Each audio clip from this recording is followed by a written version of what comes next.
Gracias, Daniel. ¿Cómo están? Sé que muchos querían quedarse tomando cafecito y haciendo networking, pero bueno, la agenda nos corre y nos va a correr a nosotros también.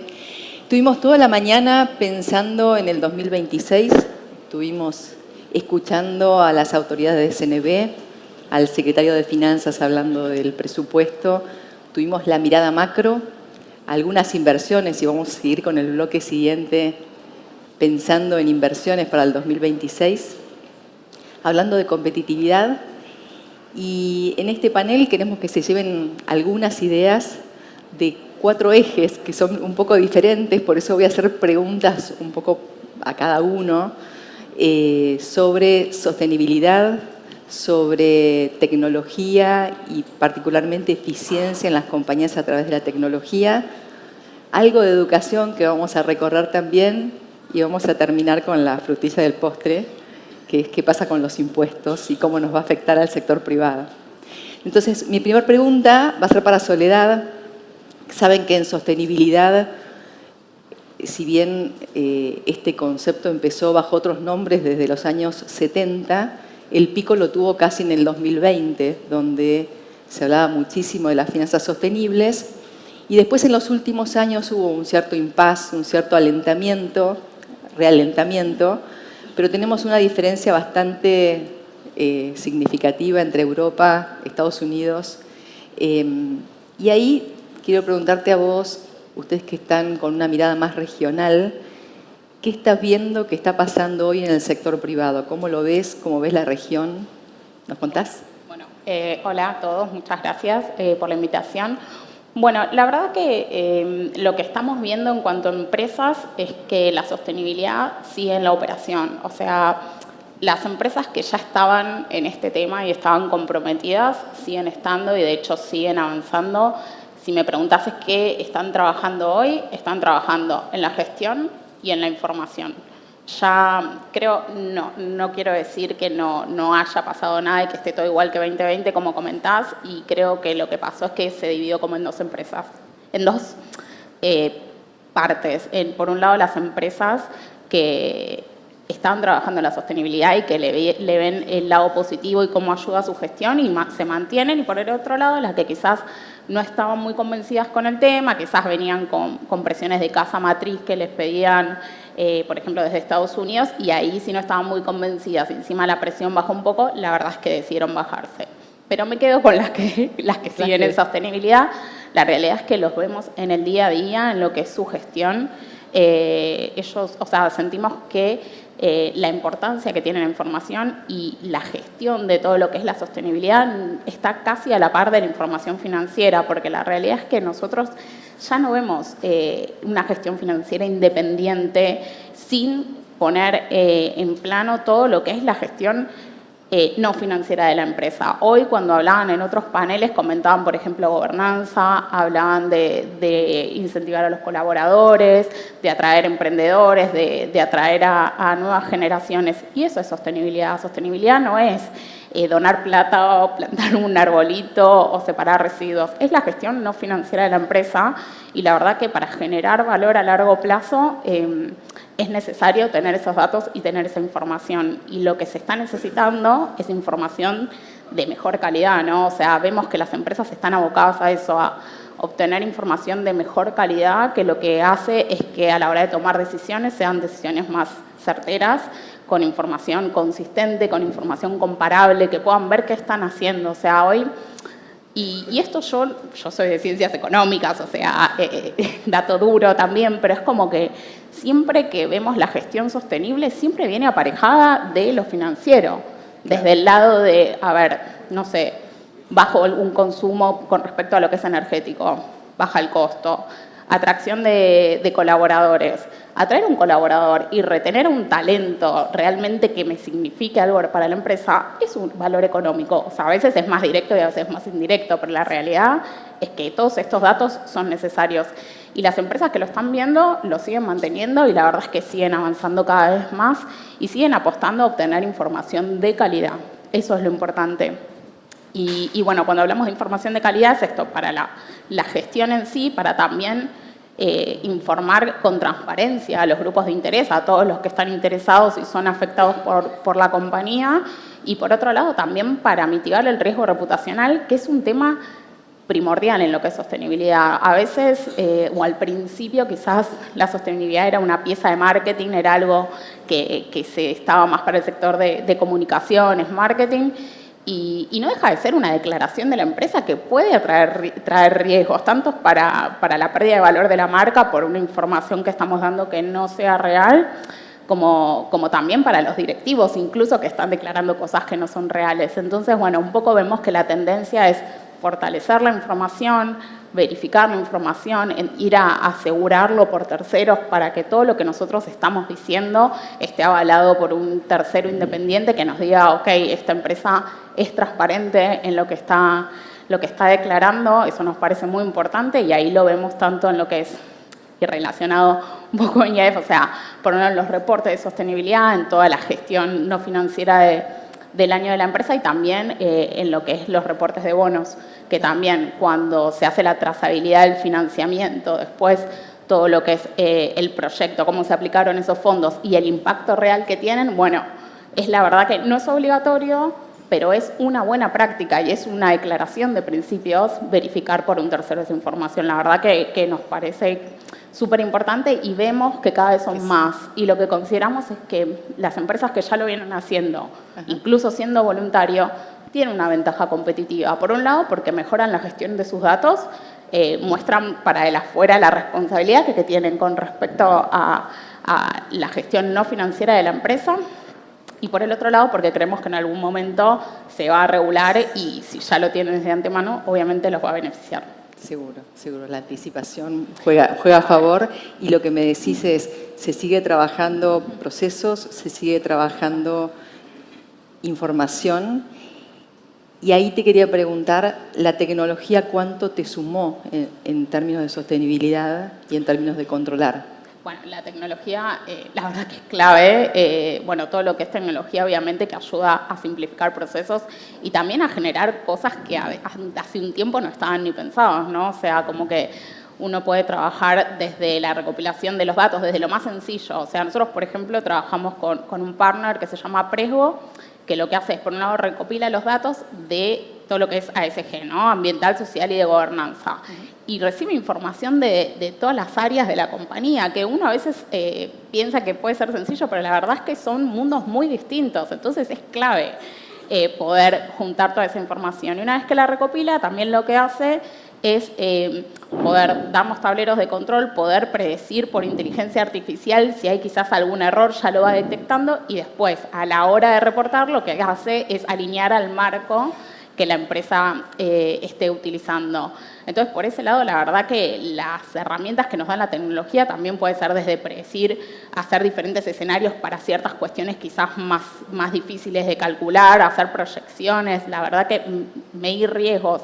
La verdad que hay un montón de posibilidades en cuanto a la tecnología. Sí, quizás es el lado B de esto que no quiero dejar de mencionar, es que la tecnología tiene muchas cosas que favorecen a la sostenibilidad, pero siempre pensamos en que no hay que dejar de lado que también, como todo, tiene su impacto positivo y su impacto negativo. A veces con industrias donde lo vemos más tangible, como, no sé, vamos al agro, petróleo, cementos, como que ya el impacto lo vemos más claro, pero en lo que es tecnología también hay un impacto ambiental, hay un impacto social, hay un impacto ético. Entonces, la verdad es que cuando trabajamos con esto siempre tratamos de medir todo eso y de, bueno, en lo que sea posible, tratar de mitigar y que al final el impacto no termine igualmente, ¿no?, siendo negativo. Eso me parece también clave mencionarlo porque no es todo color de rosas. Claro, pero eso sería cuando vos medís a una compañía de tecnología, ¿no?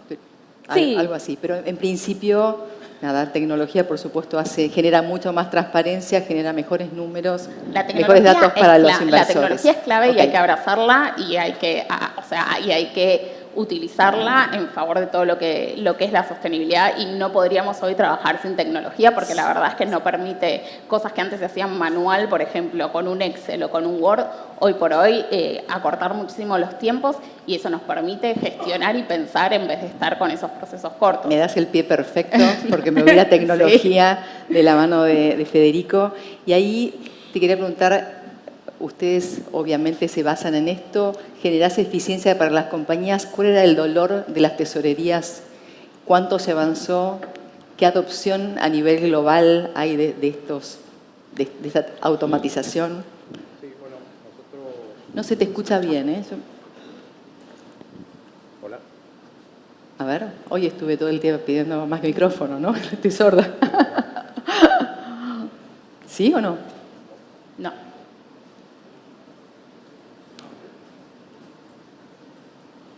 La tecnología. A veces falla. A veces falla, sí.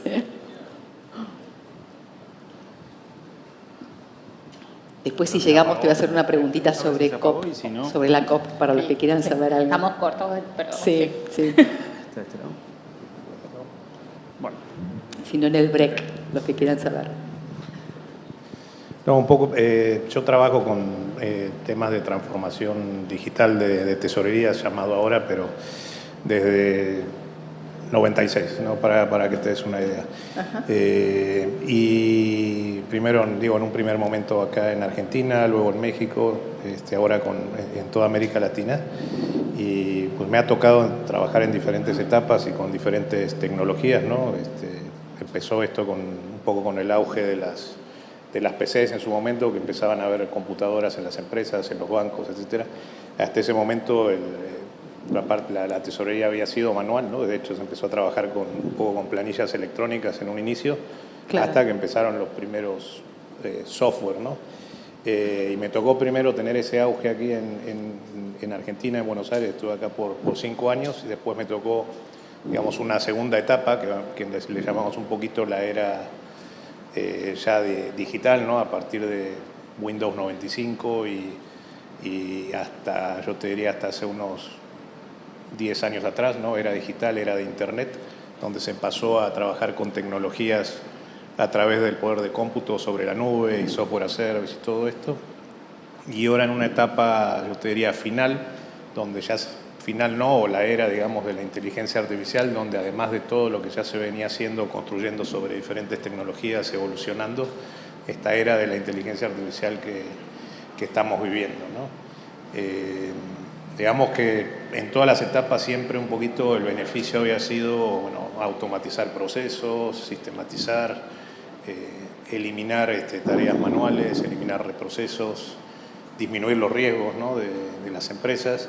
Después se pasó una etapa por ahí un poquito más estratégica, donde ya eran proyectos de centralización o regionalizaciones de tesorería. Estamos con varios clientes como globales, como Cemex o como Aeroméxico, que tienen centros en distintas partes del mundo para sus tesorerías, digamos, regionales, y con un centro global para monitorear todo eso. Y las operaciones locales se van haciendo como más delgadas, más chiquitas, ¿no? Con las complejidades que esto amerita, ¿no? De entrada, pues las comunicaciones bancarias, ¿no? De cada uno de los sistemas bancarios de cada país son un poquito dispares. Me imagino. Vino después, ahí hay algunos países, ¿no? De acá tienen la facilidad de tener interbanking en Argentina, hay otros países, Francia y España, que tienen sus redes también locales, pero la mayoría ha habido una falta, digamos, de estandarización, ¿no? Y también toda esa parte de comunicación bancaria ahora con este tema de las nuevas tecnologías también va migrando a un esquema de APIs, ¿no? Que es otro tipo de conectividad, donde también cada banco va dejándole a su cliente para que pueda recoger la información financiera. Los sistemas sin información no pueden trabajar, ¿no? Entonces, la primera fricción que uno tenía es no poder contarla con la información bancaria en tiempo y forma y poder integrarla, ¿no? O sea que hoy, digamos, podés integrar con cualquier tecnología que tenga tus proveedores y las compañías, ¿cierto? Sí, nosotros nos integramos con Interbanking o comunicaciones host to host, que es un canal dedicado entre banco y empresa, y también tenemos un servicio de SWIFT, basado en Nueva York. Generalmente estas compañías, cuando tienen muchos bancos o muchos bancos regionales, conectan con Swift para eliminar ese tema de tener que estar comunicando uno a uno con cada banco, ¿no? Eliminar esas ineficiencias, digamos, en el proceso y duplicando, repitiendo canales de comunicación para cada uno de los bancos. Porque cada uno trabaja con tecnologías un poquito diferentes. Totalmente, horarios diferentes, etcétera. ¿Cuál es el estado de arte hoy? O sea, ¿qué es lo mejor que le puede pasar a un tesorero hoy con inteligencia artificial, con sistemas como los de ustedes u otros? ¿Cuál es el outcome que tiene? Sí, mira, nosotros siempre decimos que hay que empezar por ordenar los datos, ¿no? Entonces, lo que pasa mucho en tesorerías es que el equipo de inversiones tiene su sistema, su base de datos, el equipo de deuda tiene su sistema, su base de datos, el de cambios tiene su sistema, su base de datos, el que maneja los cash flow, ¿no? Entonces, un sistema integral de tesorería viene a incorporar todo eso, centralizar todos los datos de la tesorería y que todo el equipo van a tener de alguna manera la misma visión, si bien cada uno sigue trabajando sus operaciones, pero hay una visión integral de cómo está el cash flow, las inversiones, la deuda, los cambios, etcétera, y se puede dar una visión integral, ¿no? de todo eso. Entonces, primero es una base de datos centralizada, ¿no? Sobre esos procesos, la parte de integración a los bancos, integración para datos de mercado, como Bloomberg en este caso es uno de los proveedores, pero puede ser Refinitiv o algo otro. Y después integraciones a los sistemas de back office o de ERP para poder, digamos, automatizar el proceso completo y generar la contabilización de todo lo que se opera de manera automática, ¿no? Hacemos también lo que es el procesamiento de pagos, ¿no? En ese caso, bueno, con el tema de la seguridad informática es algo que no solo temas de fraude que puede ser internos, pero si bien ese es un riesgo, hoy el acceso, digamos, a las redes, a las computadoras, etcétera, hay un riesgo adicional que es el de seguridad informática. Entonces trabajamos también en ese tema para procesar los pagos hacia terceros y también hay capas, digamos, de seguridad sobre eso que hacen que sea una, yo te diría, solución de más robustez. Si le preguntas a cualquier tesorería que procese pagos a terceros, te va a decir que en el top 3 aparece esta necesidad, que es el tema de mejorar o mitigar, digamos, estos riesgos al máximo, ¿no? Claro. Y predicción respecto de los flujos, el forex que tenés que hacer en cada lugar, inversiones, ¿te lo llega a proponer? Sí, bueno, ahí era donde iba, ¿no? Ahora lo que estamos trabajando dentro de las soluciones en términos de inteligencia artificial, viene un poquito por ahí.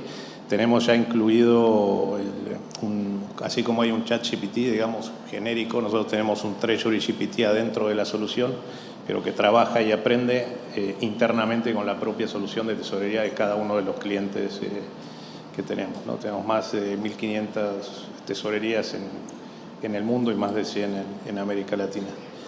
Ese Treasury GPT hoy en día empezó siendo primero como para consultar información, ¿no?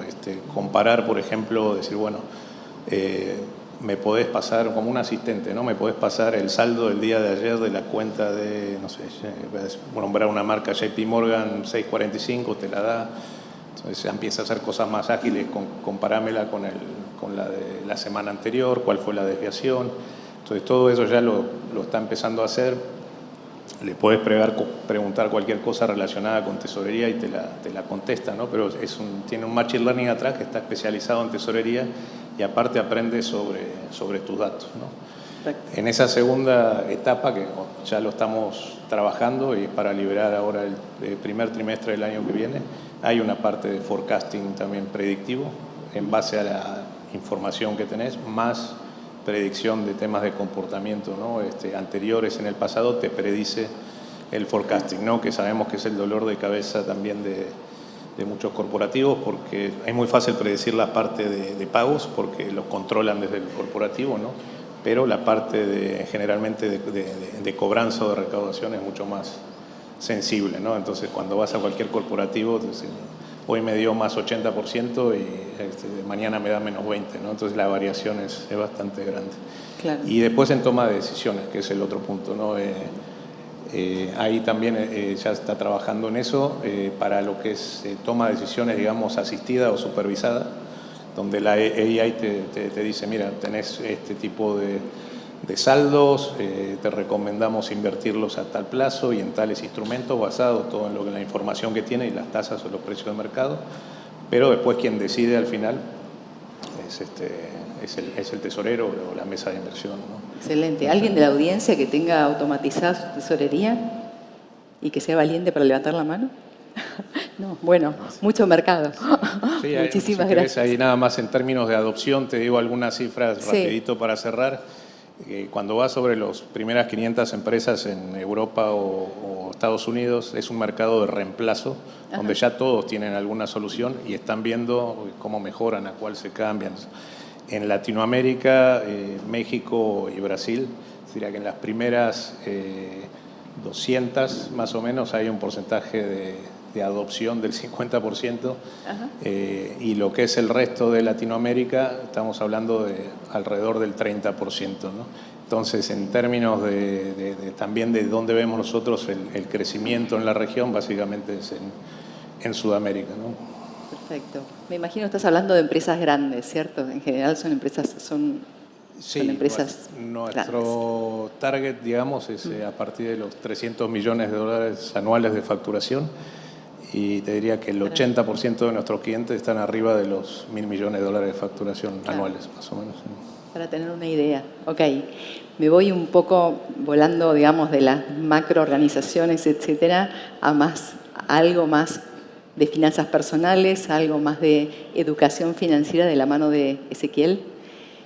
Sos nuestra generación Z acá representada. Y ahí te quería preguntar, ¿vos viste, si querés, no me sale la palabra, pero algún espacio para trabajar educación, y armaste una escuela de trading y me interesa saber eso, cómo se te despertó eso, cómo lo hiciste, qué estás pensando para adelante? Vincapital es la academia de trading con más trading en formación en trading profesional de la Argentina. Se fundó en el año 2019. Hacemos y brindamos capacitaciones a todas personas para que arranquen desde cero en lo que es operaciones en índice de futuro. Okay.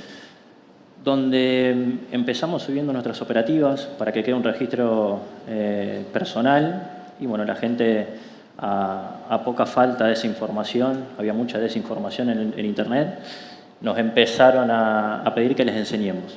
Okay. Así surgió la parte educativa de Vincapital, donde ya llevamos 6 años formando a traders desde cero, y siempre haciendo hincapié de que es una de las carreras más importantes del mundo y más difíciles, donde esa desinformación hace que estuvo manchado un poco las escuelas de trading, pero bueno, siempre acompañando de operativas pudimos ir manteniendo una seriedad y viendo los resultados de nuestros alumnos, aprobando pruebas de fondeo ante entidades o fondos de inversión en Estados Unidos, donde ellos decían de que nuestros traders eran rentables. Es como una pequeña familia porque nuestras capacitaciones son muy personales o grupos muy reducidos,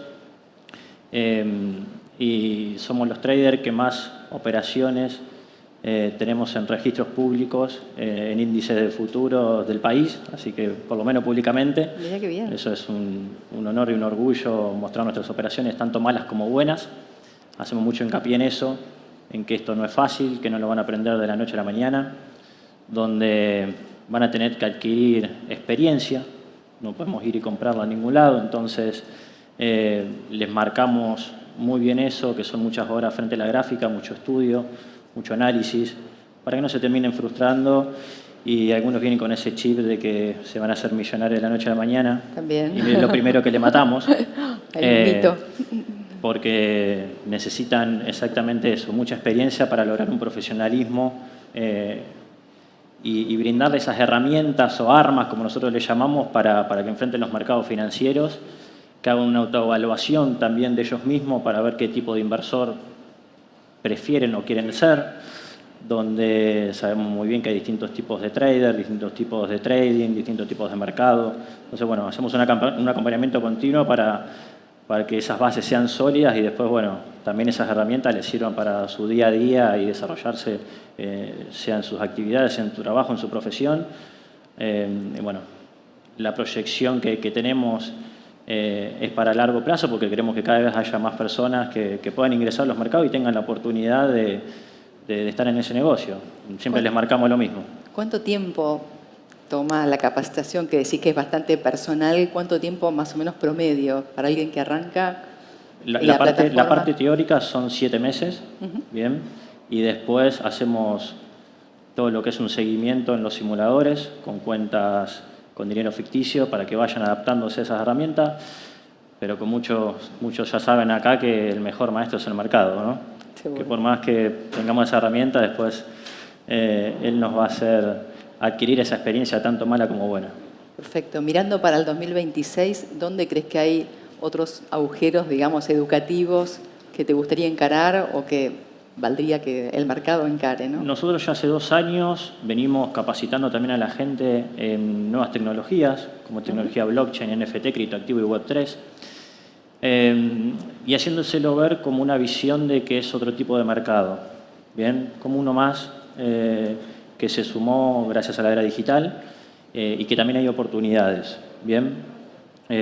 Nosotros siempre les brindamos y les damos todo lo que son conocimientos en análisis técnico y un poco de fundamental, pero bueno, para que no tengan tanto barullo también con las noticias o estén tan pendientes de lo que pueda pasar, la manipulación de mercado, como cualquier persona influyente puede llegar a afectar sus activos, y siempre remarcando la gestión de riesgo, ¿bien? Haciendo mucho hincapié en eso, y ahí es donde nosotros tenemos que hacer un acompañamiento un poco más arduo, porque es ahí donde un inversor novato trastabillea, por así decirlo. Okay. Bien, le sacamos esa idea de que muchos dicen que la bolsa es una timba o es una apuesta, y lo es para aquellos que no están capacitados ni entrenados ni tienen esa experiencia para afrontarlos. Excelente, excelente. El tema de educación me parece que financiera es una deuda. Bueno, desde el instituto también estamos trabajando con todos los programas que tenemos para que salga gente, obviamente, mucho más capacitada y pueda aprovechar mucho mejor y desarrollemos mejor el mercado financiero. Y ahora sí me voy a como decía, la frutilla del postre, porque todos queremos saber cómo el sector privado, qué tiene que esperar el sector privado de las reformas impositivas. Sabemos que hay impuestos que son bien regresivos y hablamos de retenciones, de IVA, de débitos y créditos. Entiendo que la reforma que están planteando no va por ahí, pero vos nos vas a contar por dónde viene y qué tenemos que esperar. Bueno, ante todo, gracias Sigrid por tu tiempo, por favor, y por moderar este panel. Gracias IAF, es lindo ver tantas caras amigas. Gracias Pablo, Douglas y todos. No esperen una reforma impositiva, ya medio lo dio a entender el ministro de Hacienda, no esperen una reforma impositiva importante ahora. Lo que va a haber ahora en diciembre, me adelanto a lo que va a ser la presentación, es el famoso tema, bueno, ese título, ¿no? El famoso tema de los dólares en el colchón. La reforma no puede haber reforma tributaria si no se modifica la coparticipación. Voy a dar un dato muy interesante. Provincia de Buenos Aires, Santa Fe y Capital aportan el 65% del PBI y reciben el 30% más o menos de la coparticipación secundaria. Secundaria es la parte que les toca a las provincias, que es la mitad. Por ejemplo, una reforma tributaria que hablaban era que iban a dividir el IVA, 9% para la nación, que es lo que está llevando hoy, y 12% para las provincias. Lo que pasa es que ese 12 se distribuye con determinados parámetros muy antiguos, obsoletos y erróneos.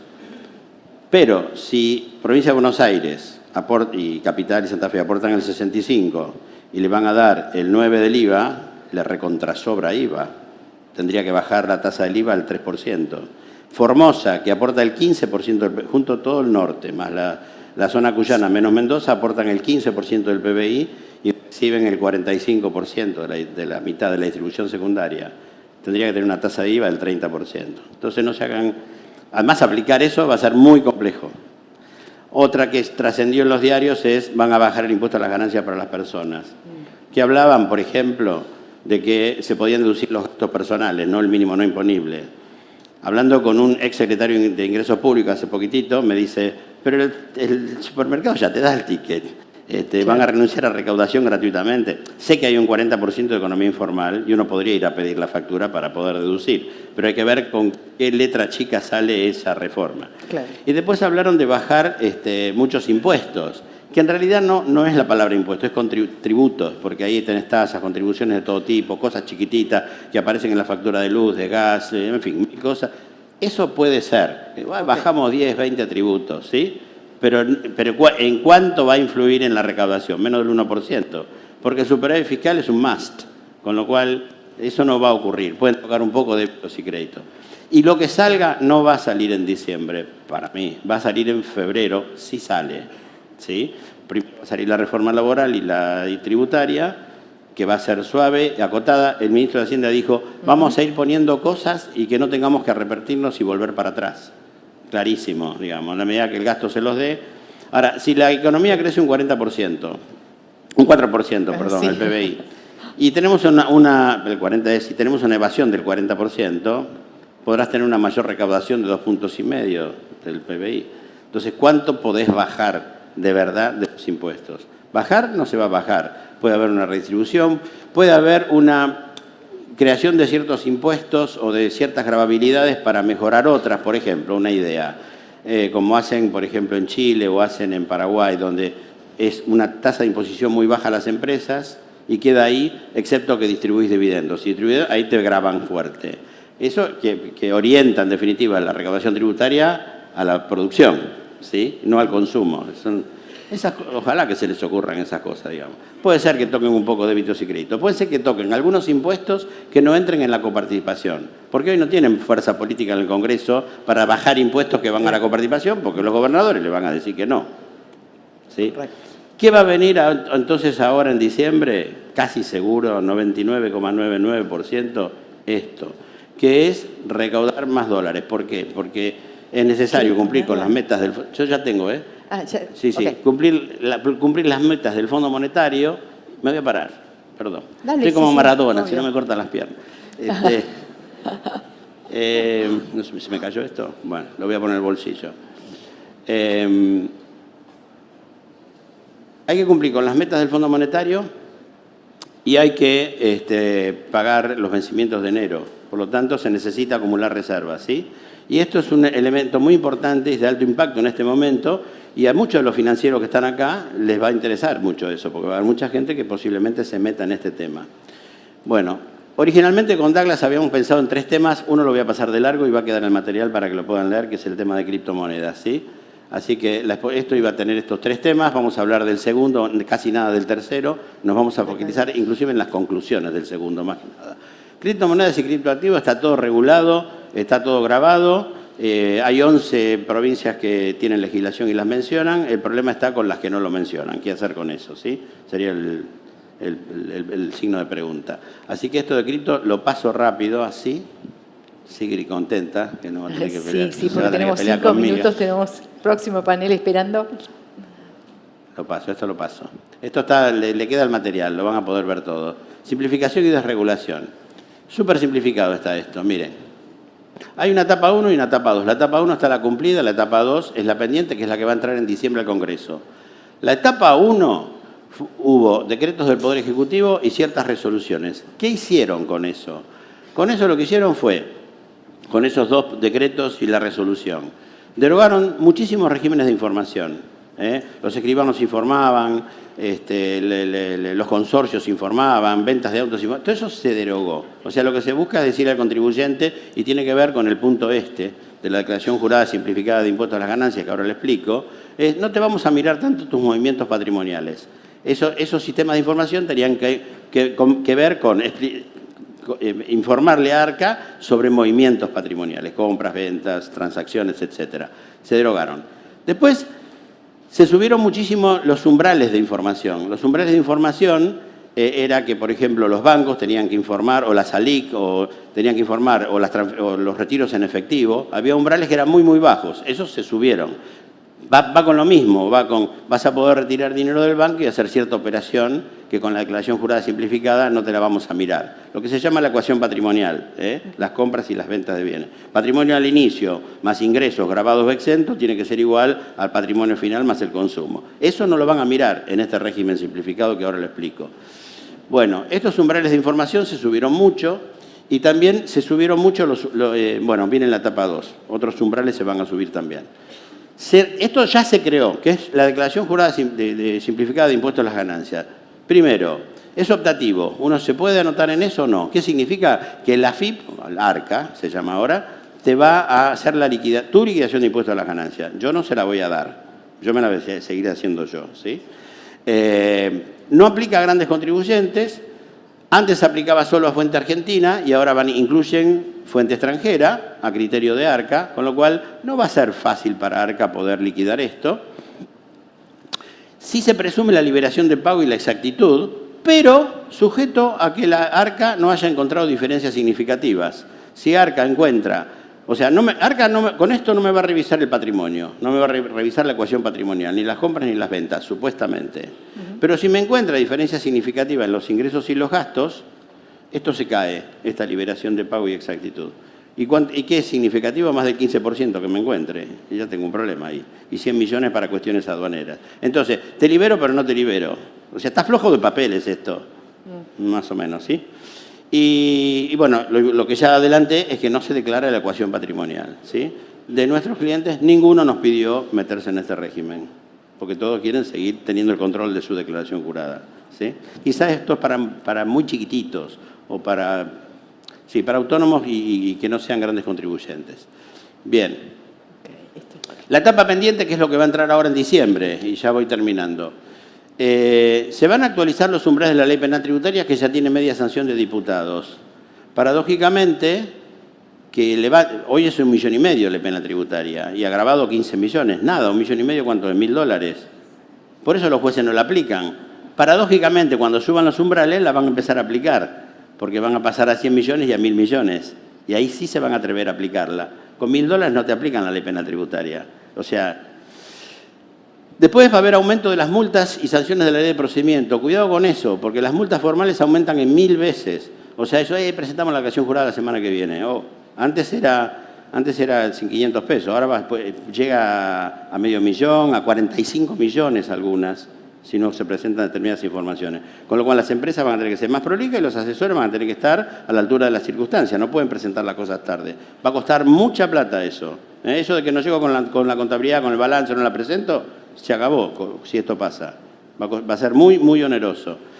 También se plantea la reforma del Código Civil y Comercial de la Nación para hacer que las legislaciones locales provinciales no tengan sus propias prescripciones, porque muchas las ponen a 10 años. Va a ser según la ley de procedimientos, la 11683, que son 5 años, ¿sí? Y se reduce la prescripción de las deudas previsionales de 10 a 5 años. Bien. Esto no lo voy a dar, voy a hablar de las conclusiones del intercambio de información entre Estados Unidos y Argentina. Reflexiones finales. Respecto a que está encuadrado, todo el tema de tratamiento impositivo está encuadrado, cuando vean el material lo van a ver, excepto el ingreso bruto, que lo mencionan solo en algunas jurisdicciones. Reflexiones de lo que hablé recién. Las medidas buscan generar confianza, eliminando controles excesivos y focalizar el control tributario en los grandes contribuyentes. Los controles eliminados, que no dejan de informar los consorcios y los escribanos, etcétera, no generaban mayor recaudación. De hecho, tenemos un 40% de evasión. El incremento de los límites de la ley penal tributaria, paradójicamente, va a hacer que la ley penal tributaria sea más aplicable, porque los jueces las van a aplicar más, tienen límites más razonables. Y en el mismo sentido, el incremento de las sanciones por incumplimiento en la presentación de declaraciones juradas y pedidos de información va a hacer que la gente y los asesores tengan que trabajar más pulcramente, por decirlo de alguna manera. La reducción de la prescripción, que es la etapa 2, digamos, en la etapa 2, ¿qué va a pasar? Se va a presentar una ley donde van a reducir la prescripción de 5 a 3 años, digamos. Esto, de alguna manera, es un premio a los contribuyentes cumplidores Y como esto viene de la mano de que no te voy a revisar la ecuación patrimonial y te bajo la prescripción a 3 años, y bueno, si tenés que comprar algún auto con dinero no declarado, compralo, que en 3 añitos te quedaste liberado. Está flojo de papeles, a mí no me alcanza si yo estuviera en esa situación, ¿sí? Acuérdense de esto, la eliminación de controles no significa que el fisco pierda su facultad de verificación. O sea, implica liberación, implica pago, se presume eso. Sin prueba en contrario, dice, excepto que el fisco encuentre diferencias. Sin prueba en contrario, excepto que el fisco encuentre diferencias significativas. O sea, sí, pero no. Claro. Y por último, la declaración jurada simplificada implica menos información disponible para ARCA, porque no tienen los movimientos patrimoniales, pero yo les aconsejo que en sus declaraciones juradas sigan haciendo la adecuación patrimonial para estar tranquilos. Porque como es sí, pero no, si viene el no, van a tener un problema, ¿sí? Bueno, más rápido no puedo decir. Bueno, y con respecto a USA, ¿por qué pongo un signo de interrogación? Salió hace poco en la página de ARCA una información de Estados Unidos de bancos y cuentas de titulares con la cuenta del titular, pero no estaba la información básica que es la acreditación de los fondos. Se dio cuenta al ARCA y lo volvió a sacar. Entonces no sabemos si fue un error o si lo hicieron a propósito para que estemos hablando en esta charla ahora, ¿sí? Entonces tenga atento, porque, ¿y por qué planteo si está vigente? Porque yo no tengo constancia todavía de que ARCA le haya presentado, que Estados Unidos, la IRS le haya presentado a Estados Unidos que está de acuerdo con los procesos de secreto fiscal de la Argentina y por lo tanto entró en vigencia el acuerdo. Está en vigencia, lo que no sé es si está operativo, pero sí tiene alguna información ARCA porque la publicó y la sacó. Y nada más. Muchas gracias. Bueno, gracias.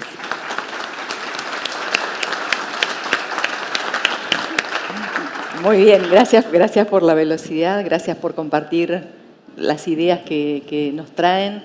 Me parece que todos entendimos que sostenibilidad sigue a toda marcha dentro de las compañías y trabajando con la tecnología, que tenemos mucho por aprender. Ezequiel, traías todo este tema de cripto, de entender más de futuros, y que de alguna manera hoy también el presidente de la Bolsa está abriendo también esa posibilidad de tener un mercado mucho más tecnologizado, así que tenemos que aprender.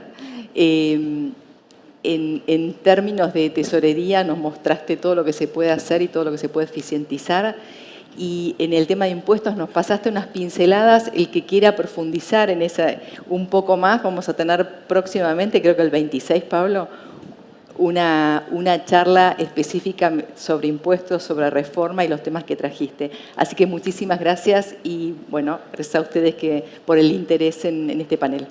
Gracias, Silvia. Gracias. Gracias.